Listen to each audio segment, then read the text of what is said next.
Ayan mga ka-Facebook reel. Yang niluluto natin ay tuna steak. Wow! Hindi na siya pork steak. Paano Tuna po masabi? ang ginamit natin. Ayan, kinamay ko na yung sibuyas. 2 beses na Dahil yan! hindi naman ulam yan. Ulam ko yan. Ha? Ayan, nilagay ko na maraming sibuyas. Para magmekos-mekos yung ating luto. Paano masabi? Ayan.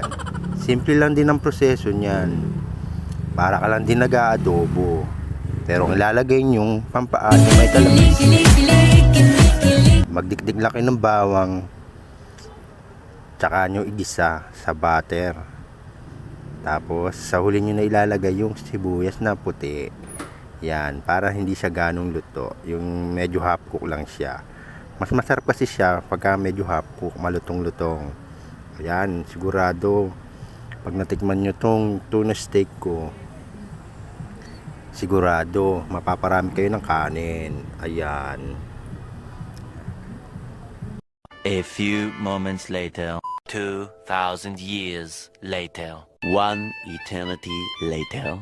Ayan mga Facebook reel, maluluto na ang ating tuna steak. Yan, kung gusto niyo ang aking video, makipollow lang ako at mag-iwan ng komento at makishare na rin po. Maraming salamat. Bye-bye.